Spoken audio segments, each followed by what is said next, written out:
कि इसमें अमेरिका इतना इंटरेस्ट क्यों ले रहा था कि लड़ाई बंद करें। क्या उसको डर लगा कि उसके F-16 भी ठुकेंगे? चीन अपने हथियार किस लड़ाई में टेस्ट किया है आज तक? किसी भी लड़ाई में टेस्ट नहीं किया। तो ये टेस्टिंग ग्राउंड था कि इनको एकदम रोते हुए जाना पड़ा प्रेसिडेंट ट्रंप के पास, और ट्रंप ने उनको यही बोला कि ये मानेंगे नहीं, आप ही खुद रिक्वेस्ट कीजिए। जब इमरान खान को जेल में डाला गया था, इमरान खान आंदोलन कर रहे थे, पीटीआई आंदोलन कर रही थी, तो हमने देखा कि पहली बार पाकिस्तान आर्मी के कोर कमांडर के घर पर पाकिस्तान के लोग हमला कर रहे हैं। हमारी फौज इतनी प्रोफेशनल है कि ऐसे कई ट्रंप आए, कई ट्रंप गए। आपको नागरिक के ऊपर निर्भर रहना है। तो आपका नागरिक सैनिक है, सैनिक नागरिक। हमारे ही देश के लोग हमें कह रहे थे कि प्रूफ क्या है, एविडेंस क्या है, लड़ाई क्यों कर रहे हैं। अगर आप ऐसी सोच रखेंगे तो फिर वही मानसिकता है जिसमें आपके दादा परदादा गुलाम रहे, तो आप भी रहिए फिर। कि क्या पीओजेके की वापसी कभी होगी? नमस्कार। ऑपरेशन सिंदूर के जरिए भारत ने पाकिस्तान को करारा जवाब तो दिया है, लेकिन पाकिस्तान को लेकर, पाकिस्तान की आर्मी को लेकर, पाकिस्तान की हरकतों लेकर भारतीयों के मन में बहुत ही प्रश्न है कि क्या पाकिस्तान, जो कि आर्थिक तौर पर, राजनीतिक तौर पर जो इतना अनस्टेबल है, इतना कमजोर हो चुका है, क्या वो उसमें वाकई इतनी हिम्मत थी कि वो भारत को सीधे युद्ध के लिए ललकारे, युद्ध की स्थिति पैदा करे, या इसके पीछे कोई दूसरी ताकतें भी हैं? क्या पाकिस्तान आने वाले दिनों में अपनी आतंकी हरकतों से बाज आएगा? यह भी प्रश्न है। और यह भी प्रश्न है कि वो अन्य ताकतें कौन हो सकती हैं जो कि पाकिस्तान के जरिए भारत के खिलाफ परोक्ष रूप से युद्ध की स्थिति पैदा करके रखना चाहती हैं, और उनका जवाब भारत कैसे दे? आज के नए जमाने में, नए हाइब्रिड वॉरफेयर में भारत कैसे ऐसी ताकतों से लड़े, उनका जवाब दे? ऐसे बहुत ही प्रश्न हैं भारतीयों के मन में, और आज अपने खास कार्यक्रम D coding with JK now में ऐसे ही प्रश्नों के जवाब ढूंढने की कोशिश करेंगे। और इसके लिए हमारे साथ हमारे खास मेहमान हैं lieutenant general VG Khandare. Sir, बहुत बहुत स्वागत है। धन्यवाद। जो कि प्रिंसिपल एडवाइजर भी हैं मिनिस्ट्री ऑफ डिफेंस के। सर, इट्स एन प्रिविलेज, और इस विषय पर बात करने के लिए आपसे बेहतर एक्सपर्ट शायद नहीं हो सकता था, क्योंकि आप सरकार से भी जुड़े हैं, और एज एन वेटरन आप जो पाकिस्तान की मिलिट्री और पाकिस्तान को भी और भारत की मिलिट्री कैपेबिलिटीज तो आप अपनी जी ही है, देखी ही है। तो सबसे पहले मूल प्रश्न से इस वक्त मैं शुरू करता हूं कि हमने देखा है कि as a student of international politics कह लें, और पाकिस्तान को पिछले 10-20 सालों में जो मैंने देखा है, ये मेरा प्रश्न है कि आर्थिक तौर पर पिछले 75 सालों में सबसे कमजोर स्थिति से पाकिस्तान गुजर रहा है, और पॉलिटिकली भी बड़ा अनस्टेबल है, क्योंकि जब से इमरान खान को जेल में डाला गया है, एंटी पाकिस्तान आर्मी जो माहौल पाकिस्तान में है वो सबसे ज्यादा पाकिस्तान में इस वक्त है। ऐसी स्थिति में पाकिस्तान की क्या वाकई ऐसी जरूरत कैसे हो सकती है कि वो भारत के लिए सीधे सीधे युद्ध के लिए ललकारे? उसके पीछे की वजह क्या है? ये देखिए, ऑपरेशन सिंदूर अगर हम इसकी शुरुआत लें तो शुरुआत पहलगाम से हुई। और पहलगाम की शुरुआत कहाँ से हुई? पहलगाम की शुरुआत यूँ हुई कि जब से आर्टिकल 370, धारा 370 निकली, तो आपने देखा होगा कि तकरीबन 2.5 करोड़ जो टूरिस्ट थे वो कश्मीर में गए। और जब मैं कश्मीर बोल रहा हूँ तो यहाँ पे जो श्रीनगर, गुलमर्ग, पहलगाम, सोनामर्ग, ये वाला हिस्सा मैं बता रहा हूँ। हालांकि जम्मू कश्मीर बोलेंगे तो नीचे वाला हिस्सा भी आ जाता है। हाँ। लेकिन 2.5 करोड़, मतलब आप मानिए कि कितना फ़र्क था उस समय से। मान लीजिए 2010 या 2013, उस समय वहाँ पे पथराव इतना होता था कि टूरिस्ट क्या जाएगा, सरकारी अफसर ही नहीं जाते थे। तो ये फ़र्क अगर पिछले 15 साल में हुआ तो कैसे हुआ? और उसके बाद आर्टिकल 370 के बाद तो और भी ज़्यादा फर्क हुआ। हुर्रियत तकरीबन टूटा, या कम से कम अगर नहीं टूटा तो दिख नहीं रहा है। लीडरशिप जेल में है। हाँ, दिख नहीं रहा है, मतलब अंदर नीचे तो होगा, निश्चित ही तौर पे होगा। अब पाकिस्तान के ISI और ख़ास तौर पे जनरल आसिफ मुनीर, जो कि पुराने ISI के चीफ थे, उनके मन में क्या चल रहा है? उनके मन में ये चल रहा होगा कि यार ये कश्मीर का मुद्दा तो हमारे हाथ से गया, और हमारे हाथ से गया तो इसको दोबारा रेलेवेंस में लाना चाहिए। रेलेवेंस में कैसे लाया जाएगा? अब लोग वहाँ पे बोलने लगे कि नहीं नहीं, हमें कुछ नहीं चाहिए, हमें पैसे मिल रहे हैं, हम खुश हैं, और टूरिस्ट को आने दीजिए। ये सबके मन में होगा, चाहे वो घोड़ा चलाने वाला, पालकी चलाने वाला, चाहे वो दुकान, चाय का ठेला, टैक्सी, जो भी होगा। अब उसके लिए उनको कुछ करना था, और उन्होंने क्या किया, जैसे पहले पुलवामा में 40 हमारे सीआरपीएफ के जवान बलि चढ़े थे, उस तरह से यहाँ बेचारे वो 26-27 जो टूरिस्ट थे वो बलि चढ़े। अब सवाल ये था कि आप क्या करेंगे? तो हमारे देश में एक इतिहास है 26/11 का, जब हमने कुछ नहीं किया। यहाँ पे मैं राजनीति नहीं ला रहा हूँ, लेकिन मैं आपको बता रहा हूँ कि किस तरह से कोई किसी देश की जो नेतृत्व है उनको धीरे धीरे अनुभव होता है।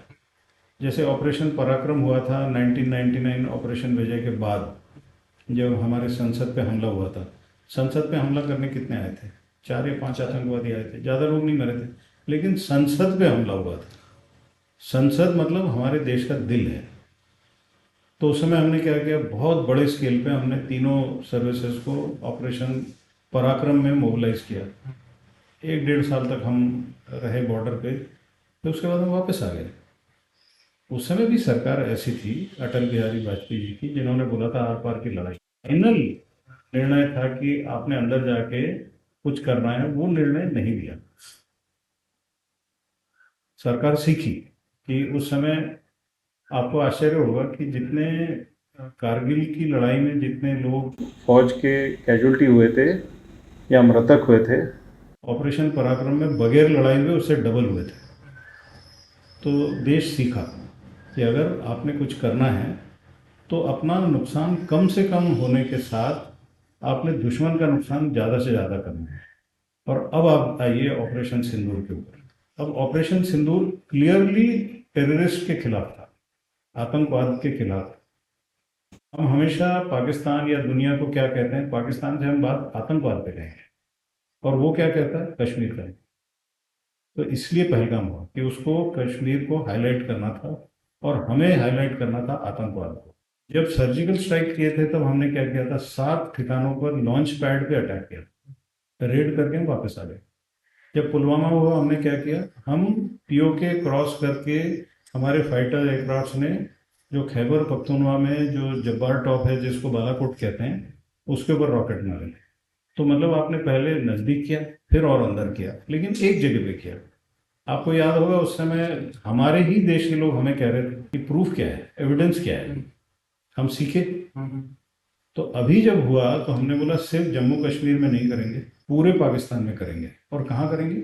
उनके आतंकवाद के हेडक्वार्टर पे करेंगे, चाहे वो लश्कर ए तोयबा का मुरीद के हो, बहावलपुर जैश मोहम्मद का हो, या हिजबुल मुजाहिद का मुजफ्फराबाद हो। तीनों को किया, किसी एक को नहीं किया, तीनों को किया। आपने स्केल बढ़ाया।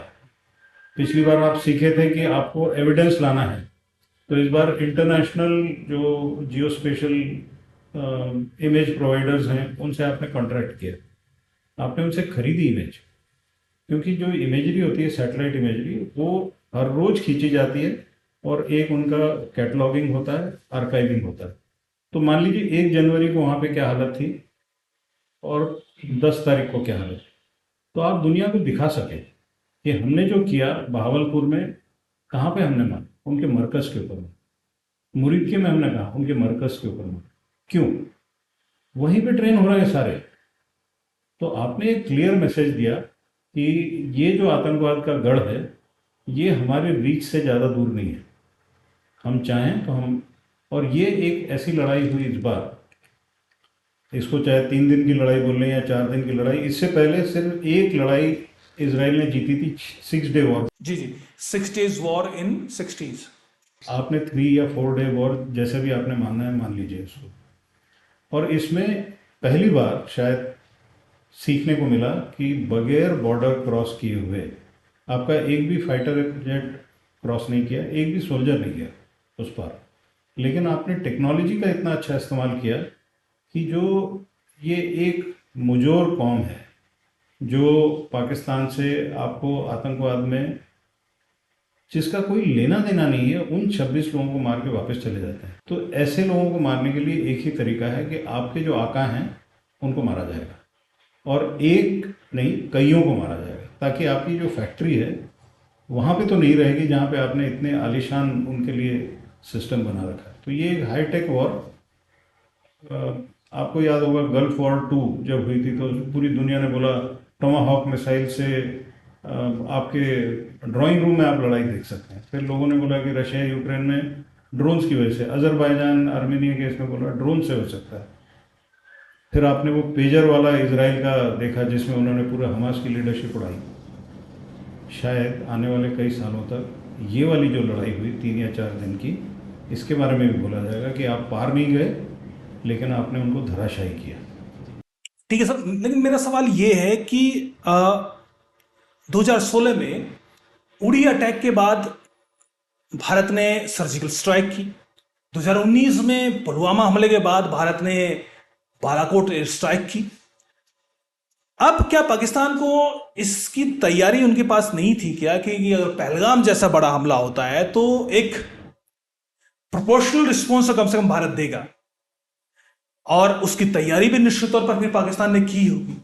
लेकिन क्या कुछ गड़बड़ी हुई, पाकिस्तान की कैलकुलेशन में गड़बड़ी हुई, या फिर भारत ने उनके सो कॉल्ड प्रोपोर्शनल रिस्पॉन्स के लिए जो उन्होंने तैयारी की थी वो कम रह गई और वो एक्सपोज हो गई? क्या वजह रही? फिर हमने कई नोट ऊपर जाकर उसका जवाब दिया। तो निश्चित तौर पर लेकिन पूरी दुनिया में जो इमेज है वो ये है कि पाकिस्तान की मिलिट्री पावर भी जो है वो कम नहीं है। उनके पास F-16 भी है, चाइनीज टेक्नोलॉजी उनके पास है, फाइटर जेट्स कम ज्यादा हो सकते हैं, लेकिन ऐसा नहीं है कि पाकिस्तान एक कमजोर मुल्क है। लेकिन इस भारत के रिस्पॉन्स के बाद ऑपरेशन सिंदूर में जो भारत ने रिस्पॉन्स दिया है उसमें पाकिस्तान बेहद कमजोर दिखाई दे रहा है। क्या पाकिस्तान की रियलिटी वाकई एक्सपोज हुई है? पाकिस्तान वाकई इतना कमजोर था, या उनकी कैलकुलेशन में कोई गड़बड़ यहां पर रह गई? पाकिस्तान की एक स्ट्रेटजी उन्होंने तैयार की थी कि हम एक न्यूक्लियर पावर है, हाँ। और आप कुछ भी करेंगे तो हम टैक्टिकल न्यूक्लियर वेपन आपके ऊपर मार देंगे। फर्स्ट स्ट्राइक उनके पॉलिसी में, हमारे पॉलिसी में सेकंड स्ट्राइक। तो इसका मतलब उन्होंने ये तय कर रखा था कि अगर कुछ भी हो जाए तो मैं न्यूक्लियर चला दूंगा, ये अंदर अपनी फौज नहीं लाएंगे। ऑपरेशन पराक्रम में भी यही हुआ कि हमारा जो नेतृत्व था उनको लगा कि अगर इन्होंने न्यूक्लियर यूज़ किया तो हमारे भारत देश में कितने नागरिक मारे जाएंगे, हमारे कितने सिपाही मारे जाएंगे, तो नहीं किया जाए तो ठीक है। ऐसा उस समय की सोच थी। यही चीज़ 99 में थी। 99 में भी यही हुई थी कि उन्होंने हमारे पहाड़ियों पे कब्जा किया था, और जब अमेरिकन राष्ट्रपति बिल क्लिंटन ने भी बोला कि नहीं नहीं आप इसको रिस्ट्रिक्ट रखिए, तो आपने क्या एयरफोर्स को आदेश दिया कि आप लाइन ऑफ कंट्रोल क्रॉस नहीं करेंगे, मिलिट्री को भी आदेश दिया कि आप लाइन ऑफ कंट्रोल क्रॉस नहीं करेंगे। ये ऊपर चढ़ते हुए लड़ाई लड़ रहे हैं, ये तो लड़ाई लड़ने का तरीका कहीं पे भी नहीं होता है। हम कहीं और पकड़ सकते थे, लेकिन हमें यही बोला गया था सरकार द्वारा कि लड़ाई यहीं होगी, एलसी के इस पार ही होगी। 500 प्लस हमारे जवानों का नुकसान हुआ, लेकिन ये सरकार की नीति है और भारतीय सेना हमेशा सरकार की दी हुई नीति ही फॉलो करेगी, क्योंकि ये अंतर्राष्ट्रीय लेवल पे बहुत कुछ उसके परिणाम होते हैं। लेकिन इस बार जब मोदी जी की सरकार है, और जिस तरह से पहले भी बोला गया कि नहीं नहीं अगर आप सर्जिकल स्ट्राइक्स करेंगे तो वो पलट के मारेगा, हाँ वही हुआ। उसने कुछ ना कुछ कोशिश की, बालाकोट हुआ, उसके भी हवाई जहाज अंदर आए, अभिनंदन हमारा उधर गिरा। तो ये उसकी एक फितरत है कि अगर कोई मुझे मारेगा तो मैं भी मारूंगा। ये देखिए, आपका जो दुश्मन होता है ना उसको पहचानना चाहिए। ये सभी लोग कहते हैं, मतलब सुन तzu की भी एक कोट है जिसमें वो कहता है know your enemy know your self.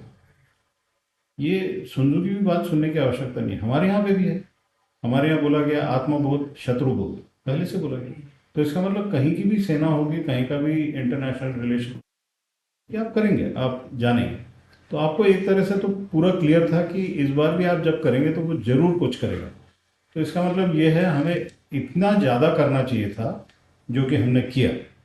Accurately और इतना मास स्केल पे किया, एक्यूरेसी, कि उसको संभलने का मौका नहीं मिला। लेकिन आप समझ लीजिए, पहली बात हमने उनके टेररिस्ट कैंप्स के ऊपर और हेडक्वार्टर पे किया, उसका उसने रिप्लाई क्या दिया, उसने हमारे सिविलियन पॉपुलेशन पे टारगेट किया। सिविलियन पॉपुलेशन, ये तो किसी तरह से भी इन्वॉल्व नहीं थे। रजौरी में एक आपका सिविल एडमिनिस्ट्रेशन के व्यक्ति की जान जाती है, पुंछ के सिविलियंस को मारता है, गुरुद्वारे के ऊपर हमला करता है, उरी में। मतलब एक तरफ से तो आप अगर पाकिस्तानी हैं, आप बोलते हैं कि ये भी हमारे लोग हैं, आप उन्हीं को मार रहे हैं, तो ये तो न्याय संगत किसी तरह से नहीं था। लेकिन जैसे ही उन्होंने ये किया तो हमने इमीडिएटली उसका रिस्पॉन्स चेंज किया कि अब टेररिस्ट वाली बात नहीं रह गई, क्योंकि हम टेररिस्ट की बात कर रहे हैं और हम इनको बता रहे हैं कि हम टेररिस्ट पे ही मार रहे हैं। हमने उनके डीजीएमओ को ये बताया था कि टेररिस्ट को ही मारा है और हमारी कोई इच्छा नहीं है इसके आगे इसको बढ़ाने की। रिस्पॉन्स में क्या हुआ, 400-500 ड्रोन्स सिविलियन पॉपुलेशन के ऊपर, आर्टिलरी शेलिंग जम्मू कश्मीर में। फिर रिस्पांस क्या हुआ, हमने बोला ठीक है, जिन एयरफील्ड से आप लॉन्च करने वाले हैं उन्हीं एयरफील्ड को हम, उनके पास टोटल 17 एयरफील्ड है, उनमें से 11 को अच्छी तरह टारगेट किया गया, उनके रडार स्टेशन उड़ाए गए, उनके एयर डिफेंस को उड़ाया गया। किससे? ब्रह्मोस मिसाइल से। तो आपने टेक्नोलॉजी का इस्तेमाल किया, आपने आत्मनिर्भर जो आपके ब्रह्मोस आपका खुद का शस्त्र है उसको यूज़ किया गया, और वो इतना घमासान हमला था कि इनको एकदम रोते हुए जाना पड़ा प्रेसिडेंट ट्रंप के पास, और ट्रंप ने उनको यही बोला कि ये मानेंगे नहीं, आप ही खुद रिक्वेस्ट कीजिए। तो उनके डीजीएमओ ने हमें बोला फिर। तो जिस तरह से हम एस्केलेट नहीं करना चाहते थे, लेकिन उन्होंने रिस्पॉन्ड किया, उसका जो हमने जवाब दिया, उसके बाद वो जवाब नहीं दे पाए। लेकिन वैसे भी देखिए, जब सीज फायर की भी बात हो गई थी, उसके बाद भी उस रात को उसने फिर ड्रोन उड़ाया। तो ये एक ऐसा शत्रु है आपका, कुत्ते की दुम टेढ़ी की टेढ़ी, वो सीधी होने वाली नहीं है। तो आप उनसे अगर कोई अपेक्षा रखते हैं तो ये आपकी कमजोरी है। आपको कोई अपेक्षा रखने की आवश्यकता नहीं है, और जिस चीज़ को हम बोलते हैं हमारा धर्म है, हमारा कर्तव्य है, वो उसी तरह से उसको मानता है। तो लेकिन सर एक प्रश्न ये भी है कि पाकिस्तान को आईएमएफ से एक कर्ज की एक और किश्त आने वाली थी, उसके लिए मीटिंग भी ड्यू थी।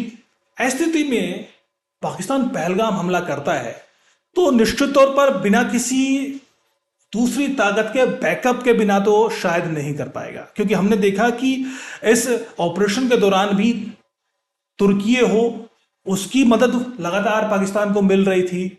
चीन की तरफ से भी लगातार जो टेक्नोलॉजी है, जो मिलिट्री जो कैपेबिलिटीज की लेवल पर जो मदद है, वो पाकिस्तान को चीन कर ही रहा था। हालांकि बयान चीन बड़ा कैलकुलेशन के साथ दे रहा था, भारत के लिए वो अलग बयान दे रहा था, और पाकिस्तान के अंदर जो पाकिस्तान के राजनयिक हैं और चीन के जो राजनयिक हैं वो अलग तरीके से बयान दे रहे थे। लेकिन निश्चित तौर पर चीन भी पीछे जरूर खड़ा था। तो ये तो तय है कि जो पाकिस्तान है उसके पीछे बैकअप जरूर था। ये इसमें दो चीजें हैं। पहली बात तो आपने जिस तरह से बताया कि कोई बाहरी ताकतें हैं उसको हम लेते हैं, लेकिन उससे पहले आप देखिए जिसने ये करना था और जिसने किया, जनरल आसिफ मुनीर, उसको समझिए, उसकी मानसिकता समझिए, उसकी परिस्थिति समझिए, उसकी मानसिकता क्या है। यहाँ पे मैं एक चीज़ आपको बताऊंगा, आप चेक कीजिए इसको। पाकिस्तान में ज़्यादातर सुन्नी मुसलमान हैं, सुन्नी मुस्लिम है। भारत के अंदर हम शिया मुसलमान को देखते हैं जो बहुत ही सभ्य लोग हैं, लेकिन पाकिस्तान के ये जनरल आसिफ मुनीर शिया हैं। इसके पहले 2 और शिया इनके चीफ हुए हैं और दोनों टाइम हमारे ऊपर लड़ाई थोपी गई। 1965 में मोहम्मद मूसा थे और अयूब खान उस समय उनके राष्ट्राध्यक्ष थे। मोहम्मद मूसा भी शिया थे, उसके बाद याया खान भी शिया थे, चाहे कैसे भी मुसलमान रहे हों लेकिन थे शिया। जहाँ पे आप माइनॉरिटी में होते हैं वहाँ पे आपको प्रूव करना पड़ता है कि मैं आपसे ज़्यादा कट्टर हूँ। जी जी, यहां पर मैं बीच में बताना चाहूंगा कि जी हाँ, जब आसिम मुनीर का अपॉइंटमेंट हुआ था तब इस तरह के कई आरोप लगे थे, इस तरह की बातें उठी थी पाकिस्तान के मीडिया में भी, सोशल मीडिया पर भी, कि आसिम मुनीर शिया हैं, कुछ रिपोर्ट्स इस तरह की भी आई थी कि आसिम मुनीर जो है वो अहमदी है, लेकिन बाकायदा वहाँ की सरकारी एजेंसीज को इस पर फैक्ट चेक करना पड़ा, उनको जवाब देना पड़ा कि नहीं नहीं भाई वो शिया नहीं है, वो सुन्नी मुस्लिम है। ये तय है कि आसिम मुनीर के फेथ को लेकर सवाल उठे थे, और जिसको लेकर बड़े पैमाने पर कहा यह भी जा रहा था कि जो बाकी general chief of army staff बनने की कोशिश में थे उन्होंने ये खबर उड़ाई थी। लेकिन ये तय है कि इस तरह की खबरें आई थी। शिया हैं तो और उनको प्रूव करना था। उनको प्रूव करना है। क्यों? परवेज मुशर्रफ मुहाजिर थे, उनको भी प्रूव करना था कि मैं पंजाबी मुसलमान से ज़्यादा कट्टर हूँ। इनको प्रूव करना है कि मैं सुन्नी से ज़्यादा कट्टर हूँ। तो ये क्या प्रूव कर पा रहे थे? इन्होंने जब से सत्ता संभाली, शायद पाकिस्तान के इतिहास में कभी भी मिलिट्री कैंटोनमेंट्स इस तरह से अटैक नहीं हुए थे। शायद पहले कभी ऐसा नहीं हुआ कि किसी प्रेसिडेंट को जेल के अंदर डाला गया और आर्मी के खिलाफ वहाँ की जनता हुई। तो ये तो इनका रिकॉर्ड है, और ये रिकॉर्ड जब था तो इनको वापस रेलेवेंस में आने के लिए इन्होंने क्या किया? इन्होंने वो भाषण दिया जिसमें उन्होंने कहा कि हिंदू और मुसलमान और टू नेशन थियरी, वो कट्टरता उन्होंने दिखाई। और कट्टरता दिखाने के बाद पूरी दुनिया में सब लोग तैयार बैठे रहते हैं इस चीज़ को देखने के लिए कि अरे ये अगर इसको थोड़ा सा हम और चाबी भरें तो ये करेगा। तो मेरे हिसाब से तो निर्णय इसी का था, क्योंकि ये आईएसआई वाला है, और इसके इस निर्णय में बाकी बहुत लोगों का फायदा था। जैसे आपने बोला चीन अपने हथियार किस लड़ाई में टेस्ट किया आज तक? किसी भी लड़ाई में टेस्ट नहीं किया। तो ये टेस्टिंग ग्राउंड था कि चाहे चीन की PL-15 मिल वाली मिसाइल है या J-17 वाला एयरक्राफ्ट है या J-10 वाला एयरक्राफ्ट है, तो ये टेस्ट हो रहा था। अगर तुर्की को देखा जाए तो तुर्की के आप ऑफिशियल तुर्की देश के वेबसाइट पे जाइए, तो वेबसाइट पे उसने क्या लिखा है? उसने एक मुस्लिम वर्ल्ड के बारे में लिखा है। वो अपने आप को एक खलीफा बनाना चाहता है। तो अगर वो वैसे बनाना चाहता है तो आगे होके उसने, मतलब उस समय वो भूल गया कि हमने उसके अर्थक्वेक भूकंप के समय में उसकी क्या मदद की थी, और उसने सीधे इनको मदद करनी शुरू की। हाँ, एक मैं कह सकता हूँ कि उसके ड्रोन्स टेस्ट हो चुके थे आर्मेनिया अजरबैजान की लड़ाई में, ये मैं मान सकता हूँ। लेकिन इस खित्ते में, इस हिस्से में तो नहीं हुए थे। और आप पाकिस्तान को दे रहे हैं और पाकिस्तान उसको टेस्ट कर रहा है आपके लिए, और आप उसमें सुधार कर सकते हैं। एक और चीज़ होती है, दुनिया में कमर्शियल इंटरेस्ट भी होते हैं।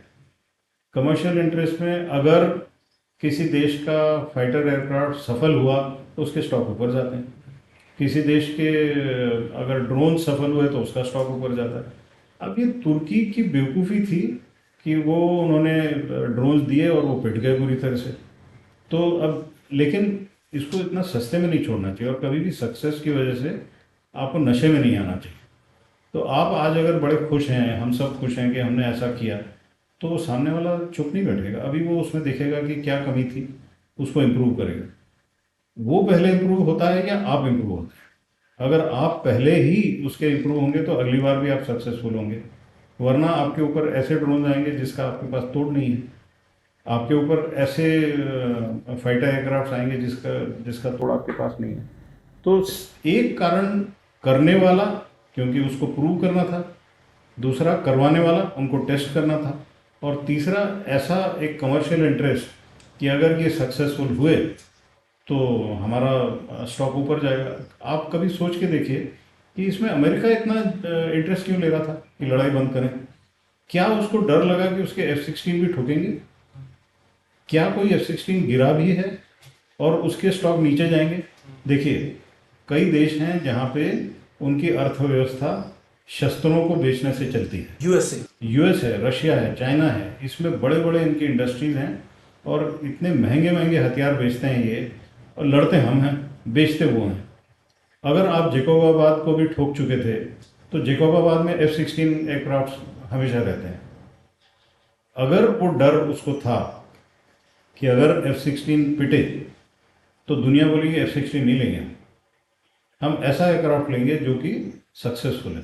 तो ये भी एक कारण निश्चित तौर पे होता है, और अभी ये कुछ समय बाद शायद ये भी प्रूव होगा, क्योंकि अभी तो ज्वाइनिंग द डॉट्स चल रहा है ना।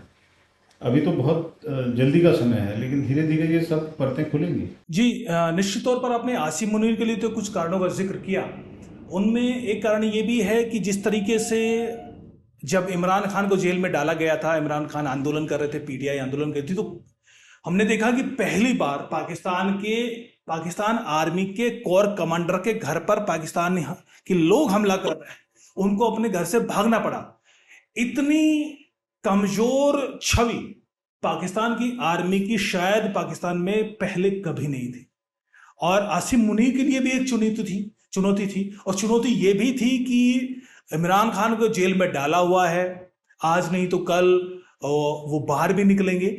वो निश्चित तौर पर आसिम मुनीर के लिए गले की हड्डी बने हुए हैं। और पाकिस्तान में अभी तक तो ठीक है, लेकिन कल को आसिम मुनीर जब रिटायर होंगे, रिटायरमेंट के बाद उनका क्या होगा, तो संभव है तब इमरान खान जेल से बाहर भी आ चुके हों, तब आसिम मुनीर का क्या होगा। ऐसे बहुत सारे प्रश्न आसिम मुनीर के सामने खड़े होंगे। ऐसे में अपनी छवि को, पाकिस्तान की आर्मी की छवि को री इन्वेंट करने के लिए आसिम मुनीर ने इस तरह करने की जरूरत की हो। लेकिन उससे बड़ा प्रश्न ये भी है कि भारत ने जिस तरीके से डिसाइसिव हमला किया ऑपरेशन सिंदूर के जरिए, उसको लेकर भारत के जो मनोस्थिति थी वो बेहद मजबूत थी। भारत का जो मोराल था, भारतीयों का जो मोराल था, स्पेशली भारतीय सेना को लेकर भारतीय सैनिकों का जो मोराल था, वो निश्चित तौर पर अपने पीक पर था।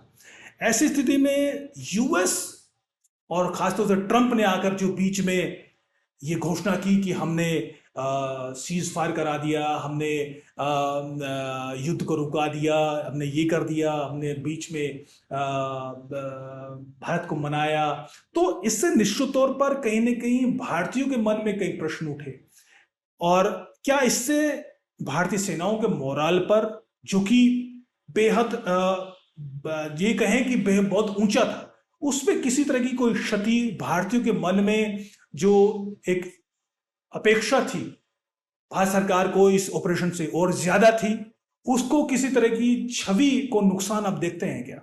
देखिए, आपने कई सारे मुद्दे उठाए। उसमें सबसे पहले मैं आपको बताता हूँ, हमारी फौज इतनी प्रोफेशनल है कि ऐसे कई ट्रंप आए, कई ट्रंप गए, हमारे मोराल पे इससे फर्क नहीं पड़ता है। हमारा मोराल बड़ा बड़ा सिंपल होता है, हमने क्या करना है और उसको कितनी अच्छी तरह से करना है, और वो हम करके हम खुश रहते हैं। हमें किसी भी पॉलिटिकल पार्टी या किसी देश से कोई मतलब नहीं रहता। आप कभी भी किसी कैंटोनमेंट में जाइए, अरे ये ट्रंप ने ऐसा एक ट्वीट किया, मेरा जवान आपसे पूछेगा कौन ट्रंप। ये एक अच्छे सेना का एक लक्षण होता है।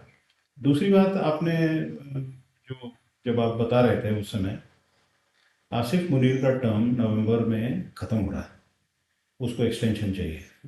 वहाँ पे जो भी चीफ होता है वो कुछ ना कुछ करके एक्सटेंशन अपना लेता ही है। चाहे उसको कोई भी प्रधानमंत्री नियुक्त करे, ये उस प्रधानमंत्री की छुट्टी करता ही है। आप नवाज शरीफ देख लीजिए, उसने मेरे ख्याल से 4 सेनाध्यक्षों को अपॉइंट किया और चारों की छुट्टी की।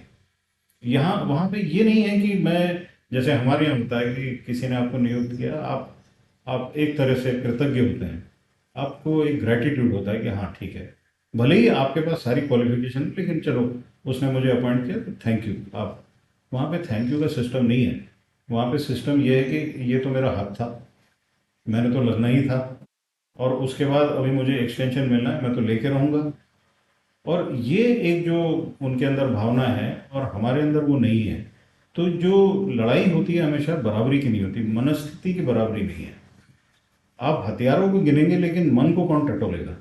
आपको हमेशा जो सामने वाला है उसके मन के अंदर झांक के देखना चाहिए कि कितना रेडिकलाइज्ड है, कितना कट्टर है, उसके अंदर अच्छाई क्या है, उसके अंदर बुराई क्या है।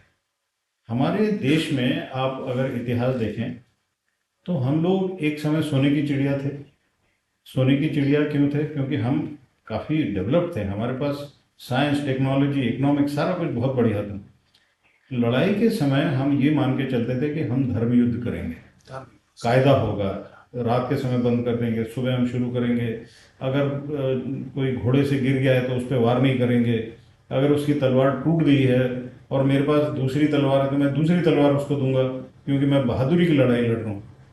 लेकिन जब 700 के आसपास जब हमारे ऊपर आक्रमण होने लगे, तो हमारे भी राजा और हमारे भी जो इतने लड़ाई करने वाले थे सारे कंफ्यूज हो गए, ये कैसे लोग हैं। ये तो हमारी नहीं, ये किस तरह की लड़ाई है, ये आते हैं हमारी औरतें उठा के ले जाते हैं, ये बच्चों को मार देते हैं, ये जो मुंडियां हैं उसका पहाड़ बना देते हैं, ये कैसे लोग हैं।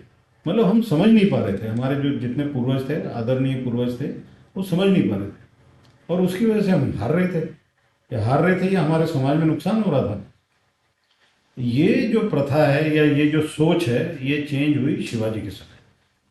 जब शिवाजी ने बोला अच्छा तू मुझे मारेगा तो मैं भी तेरा पेट फाड़ूंगा, उस समय से हम लोगों ने फिर चेंज होना शुरू किया, और फिर आप देखिए किस तरह से धीरे धीरे धीरे धीरे चेंज होता गया। मैं अंग्रेजों के समय की बात नहीं कर रहा हूँ, मैं उन लोगों की बात कर रहा हूँ जो सेंट्रल एशिया से आए, या तुर्की से आए, अफगानिस्तान से आए, ईरान से आए, कहीं से भी आए, लेकिन उन लोगों का कोई ईमान धर्म नहीं था लड़ाई के चक्कर में। तो आज भी अगर आप सोच रहे हैं कि आपने उसको सीज फायर दिया है तो वो शांत हो गया है, ऐसा नहीं है। तो आपको ये इतिहास से एक सबक सीखना चाहिए कि वो वैसा दुश्मन नहीं है, वो सभ्य दुश्मन नहीं है। वो लोग हमें सभ्य मानते हैं और हमको बोलते हैं कि बेवकूफ़ हैं, कि हम इनको हर बार उल्लू बना देते हैं। तो इसलिए हमें बहुत सावधानी से ये सोचना पड़ेगा कि हमें इनके साथ कैसा बर्ताव करें। जी, जैसे मैंने कहा कि जो भारतीयों की मनोस्थिति थी और जो तस्वीरें आ रही थी, जो खबरें आ रही थी, भारतीय तो इस स्थिति में थे कि अब डिसाइसिव फैसला ले लिया जाए। पाकिस्तान से जो जम्मू कश्मीर का हिस्सा पाकिस्तान के अवैध कब्जे में है, पीओजे के है, कम से कम वो वापस ले लिया जाए। और बात तो लोग तो यहां तक कह रहे थे कि पाकिस्तान 1947 में जो हुआ बंटवारा, उस फैसले को भी पलट दिया जाए, पाकिस्तान को ले लिया जाए। लेकिन ऐसी स्थिति में क्या ये भारतीयों को सोचना ज्यादती थी? क्या लिमिटेड रिस्पॉन्स ही एक जायज या ये कहें कि सही फैसला था? देखिए, आप अपने पड़ोसी तो बदल नहीं सकते, आप पड़ोसी छाट भी नहीं सकते, पड़ोसी का स्वभाव भी आप बदल नहीं सकते। अगर आपने उसको अपने दायरे में रखना है तो आपको मजबूत होना है। आपको जो जिसको बोलते हैं ना deterrence from power, deterrence from power का मतलब ये है कि हमारी सेना, हमारी आर्थिक व्यवस्था, हमारी जो डिप्लोमेसी है वो इतनी मजबूत होनी चाहिए कि वो सामने से हमला करने से डरे। और इस बार तो आपने देख लिया ना कि न्यूक्लियर पावर होते हुए भी हमने उसको ठोका अच्छी तरह से, और वो उसने न्यूक्लियर नहीं इस्तेमाल किया। तो हर बार गीदड़ भपकी देना ये उसका स्वभाव है। लेकिन चाहे हमारी मिसाइल कहीं लगी हो जिसकी वजह से उसको डर लगा हो, तो ये तो एक तरह से हमने उसको आईना दिखाया है कि अगर आप ऐसे करेंगे तो हम और ताकत से आएंगे आप। तो इसका मतलब साफ है, पाकिस्तान के साथ डील करना है या किसी भी दुश्मन के साथ डील करना है, आपको ताकत से ही डील करना है। अगर आपके पास पैसे नहीं है तो आपकी सेना के पास हथियार नहीं है। अगर आपके सेना के पास हथियार नहीं है और आप लड़ नहीं सकते, तो आप सोने की चिड़िया गुलाम बनेंगे। तो इसलिए आपको आर्थिक तौर पे और सुरक्षित तौर पे, तो इसलिए जब आपको बोला जाता है कि हमें एक समृद्ध देश बनना है, तो समृद्ध के साथ साथ आपको सुरक्षित भी रहना है। तो ये दोनों एक ही रथ के दो पहिए हैं। अगर कोई भी एक कमज़ोर होगा तो आपका रथ आगे नहीं जाएगा, वहीं के वहीं गोल घूम जाएगा। तो ये हमें यानी लिमिटेड रिस्पॉन्स ही सही, अभी सही फैसला था। आप पूरा लड़ाई किस हद तक जाना चाहते थे? अच्छा, आपने अगर बोला है कि हम समृद्ध होना चाहते हैं, विकसित 2047 आप होना चाहते हैं, कोई ये लड़ाई लगवा के आपको आपका गोल आगे ढकेलवाना चाहता है? क्योंकि देखिए, फौज नहीं लड़ाई लड़ती, देश लड़ता है। लड़ाई में कौन जाता है? लेकिन उसका खामियाजा किसको भुगतना पड़ता है? देश की आर्थिक व्यवस्था में। जो हमारे बॉर्डर एरिया के लोग हैं, अब उनका नुकसान हो, आप क्या करेंगे? उनको घर दोबारा बना के देंगे, बंकर बनाएंगे, उनको आप कुछ मुआवजा देंगे, तो ये क्या हो? उसी पैसे से आप शायद रोड बनाते, आप इंडस्ट्री बनाते। अब आप अगर मान लीजिए पूरा पाकिस्तान को तोड़ने के हिसाब से करते तो वो भी एक जायज़ है, ऐसा नहीं है कि वो हो नहीं सकता, लेकिन उसकी तैयारी आपको समय लगेगा।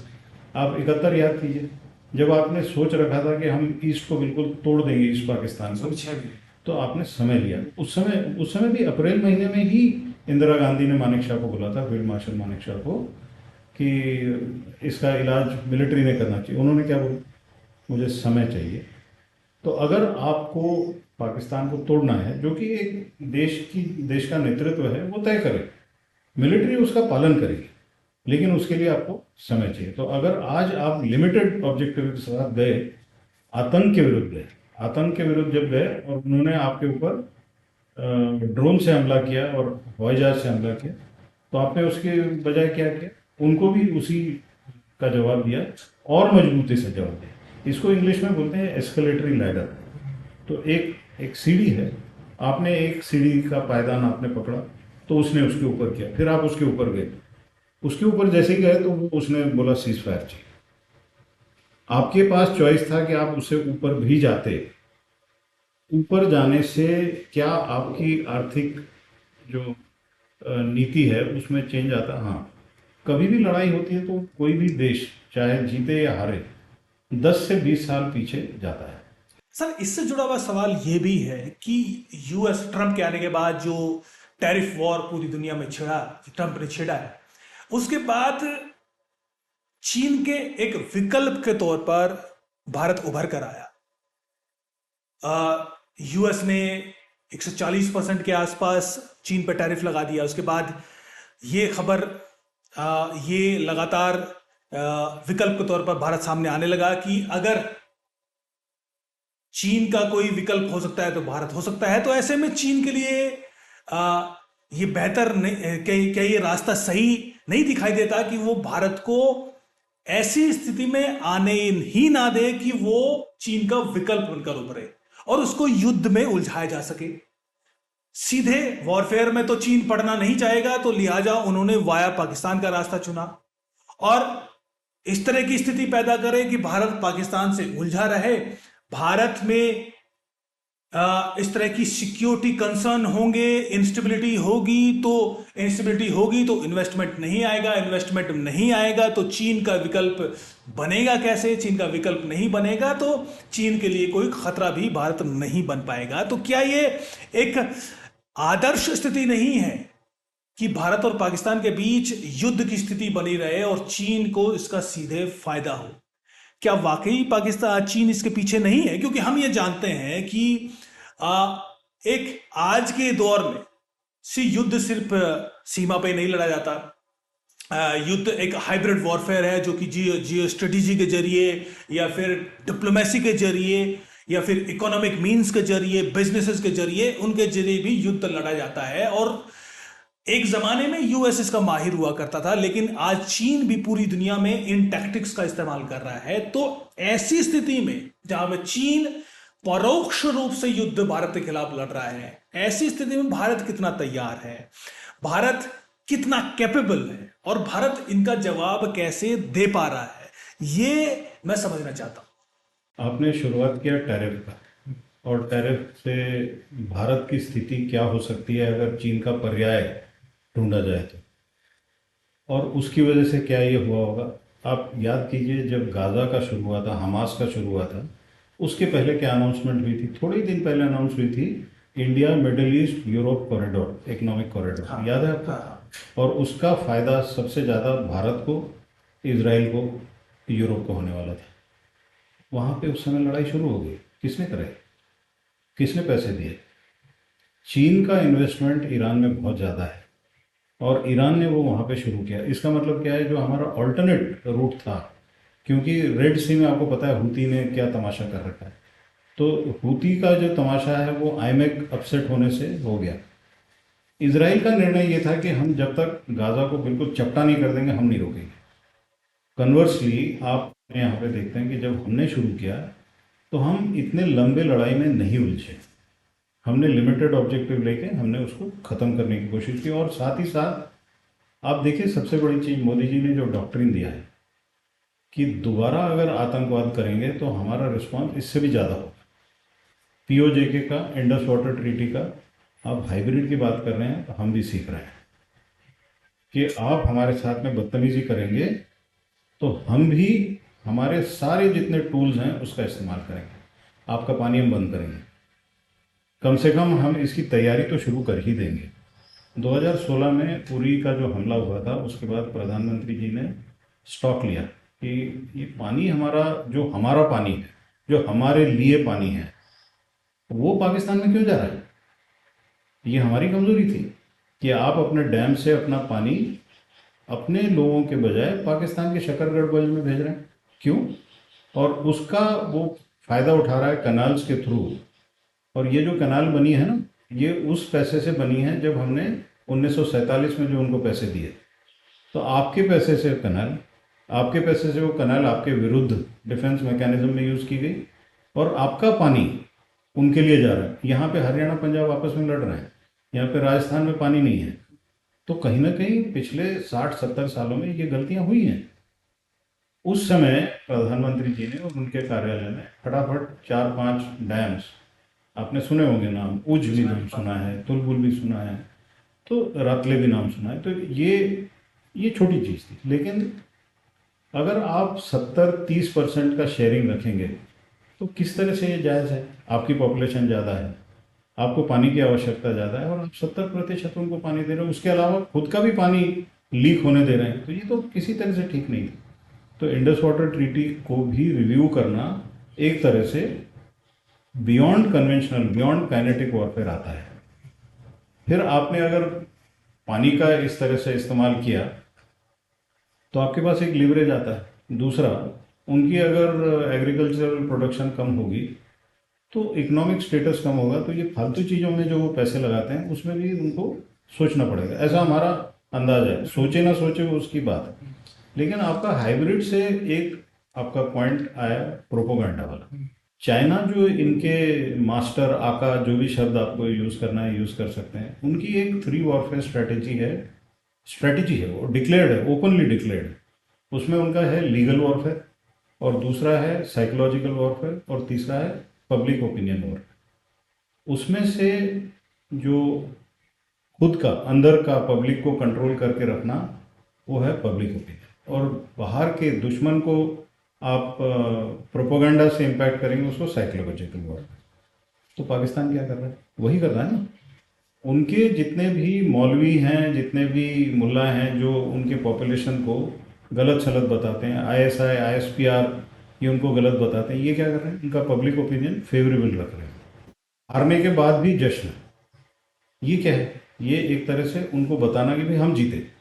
उनके हिसाब से तो वो हर लड़ाई जीते, चाहे हारे हों, चाहे बांग्लादेश बना हो, लेकिन उनके हिसाब से तो वो हर चीज में जीते। सिलेबस में हाँ। ऐसा हुआ भी। और वो प्रोपोगंडा कहाँ तक जाता है कि उनके हर एक बच्चे को बताया जाता है, टेक्स्ट बुक में बताया जाता है कि भारत आपका दुश्मन है और इसको आपने ख़त्म करना है। आपने टीवी में कई वीडियोस देखे होंगे जिसमें 4-6 साल के बच्चे, स्कूल में जाने वाले बच्चे, वो आपके बारे में कितनी घृणा रखते हैं। ये प्रोपोगंडा है।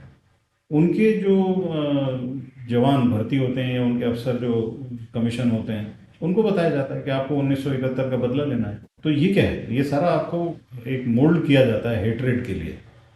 कहीं पे भी ये शायद हमारी खुद की सोच में कोई कमी रही होगी कि हम हर बार उनको बताते हैं कि नहीं नहीं दोस्ती होनी चाहिए, हम क्रिकेट भी साथ खेलेंगे, उनके आर्टिस्ट भी यहाँ पे आएंगे, हमारे टूरिस्ट भी वहाँ जाएंगे। ये मेरे ख्याल से एक रियलिटी चेक में आपको अपने आप को जगाना पड़ेगा कि क्या हम सही कर रहे हैं या अभी उनको चेंज होने में समय है।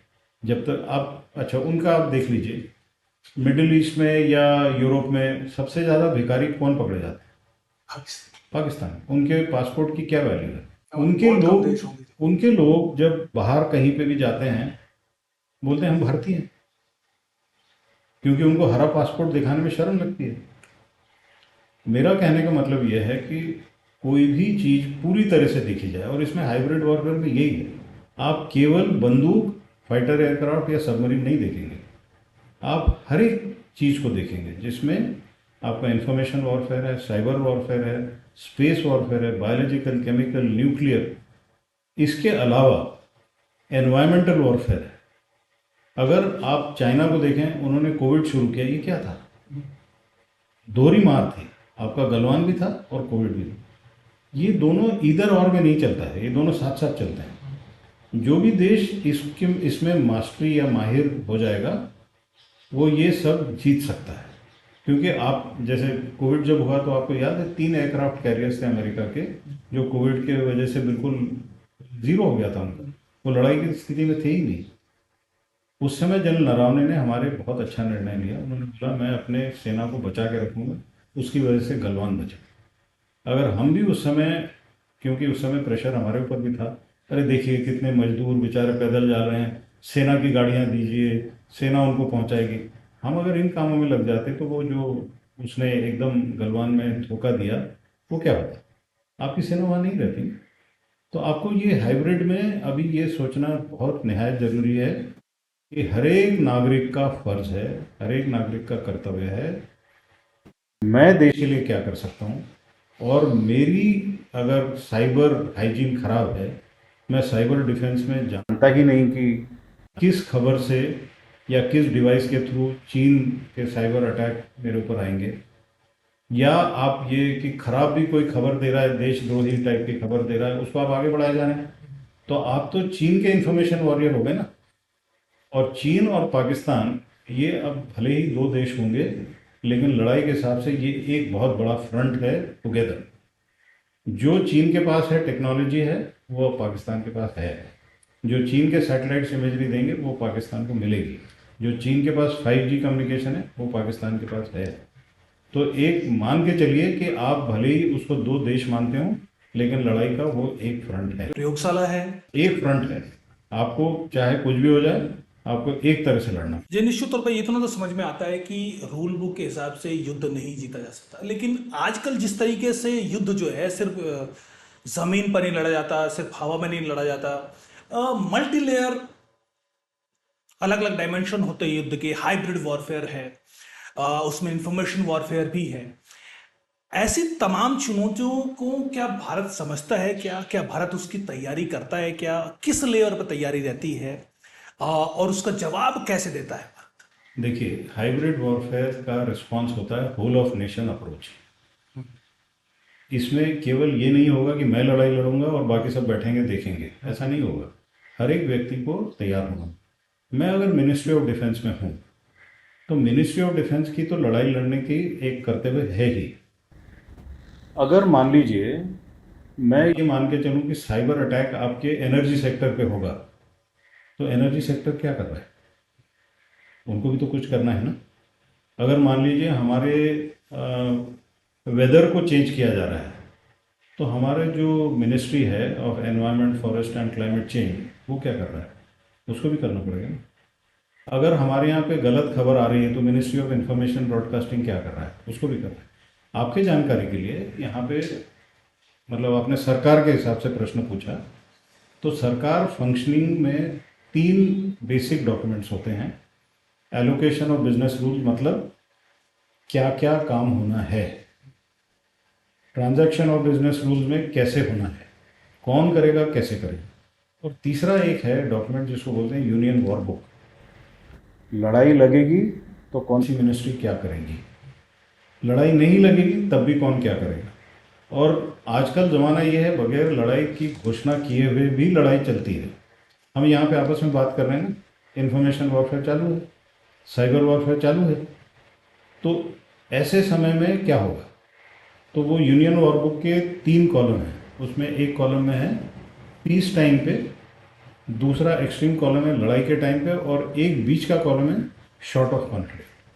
और वो जो अभी लेटेस्ट जो सरकार ने बनाई है, उसमें ये है कि शॉर्ट ऑफ कॉन्फ्लिक्ट, और उसके बाद स्पेस का क्या है, साइबर का क्या है, इंफॉर्मेशन का क्या है, बायोलॉजिकल क्या है, ये सारी चीज़ें उसमें शामिल की। मतलब आपने जो पहले आपकी तैयारी थी उसमें आपने परिवर्तन किया है। परिवर्तन जैसे जैसे आप करेंगे, आपको परिवर्तन में और आगे बढ़ना है, क्योंकि जैसे आप तैयारी करते हैं तो सामने वाला उसमें और परिवर्तन करता है, तो ये आपको करना आवश्यक है। और यहाँ पे आप अगर एक्सपेक्ट करेंगे कि हर चीज़ के लिए सरकार एक सेना अलग से खड़ी करेगी, तो ऐसा नहीं होगा। आप क्या एक इन्फॉर्मेशन की आर्मी खड़ी करेंगे? आप क्या साइबर की आर्मी खड़ी करेंगे? आपको नागरिक के ऊपर निर्भर रहना है। तो आपका नागरिक सैनिक है, सैनिक नागरिक है। जी, मेरा अंतिम प्रश्न ये होगा कि जैसे जियो स्ट्रेटेजी में कहा जाता है कि दो देशों की सीमाएं चेंज नहीं हो सकती, पड़ोसी बदले नहीं जा सकते। ऐसी स्थिति में निश्चित तौर पर पड़ोसी नहीं बदले जा सकते। उन दोनों देशों के बीच जो स्थिति है, जो इश्यूज हैं, वो भी सुलझ सकते हैं, नए इश्यूज पैदा हो सकते हैं। ऐसी स्थितियां लगातार चलती रहती हैं। लेकिन 1947 के बाद से हम पाकिस्तान को बेहतर तरीके से जानते हैं।